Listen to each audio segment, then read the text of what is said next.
Story of a vendor, the impact of unsolicited career advice. So, everyone seems to have a clear idea of how other people should lead their life, but none about their own. People tend to offer you unsolicited advice because they feel good about it, like how a funeral is done in the name of the dead, supposedly for the dead. But the funeral itself means very little for the dead, and it's more of an event meant for those who are living. Likewise, unsolicited career advice is meant to benefit the person who is giving it rather than the one who is receiving it. I read this story on internet. It goes like there was a famous thela wala who used to get 20 lakhs per year, but now he earns nothing. A friend told him, "This pandemic must have been very harsh. You must have lost sales in the pandemic."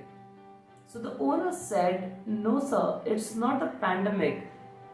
It's my business strategy that went wrong and impacted my business." The curious friend asked, "What happened exactly and what was the business strategy that went wrong?"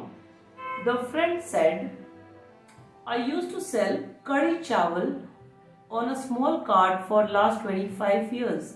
People used to know me and they used to come on a daily basis and he was earning a lot of money. Recently, someone advised him to buy a shop to get more well-off customers. So he closed this business and started a new shop. Result? He lost 70% of his old customers to a local vendor who replaced his cart.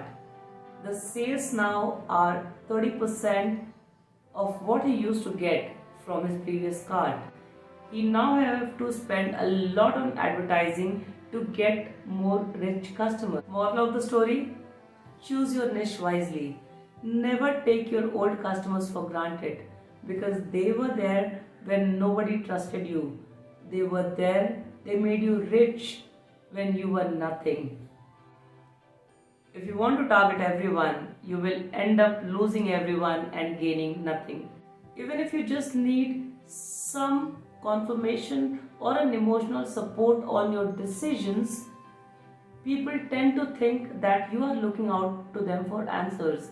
Consequently, they feel an internal pressure to provide you an unsolicited advice. If you find that you have an advice giver in your life who is always putting themselves in a position of authority over you, it's time to take a closer look at that relationship. Points to be remembered here are: people do not look for an advice when they face or recount a dilemma. Point number two, active listening is more therapeutic than any unsolicited advice. Point number three, it's always better to ask before providing any advice. Every experience in your life is being orchestrated to teach you something to move forward. So snatch experience, not things. Learn something about everything and everything about something. That's the key to success. Hi, this is Jyoti Pandey, a life and a career coach.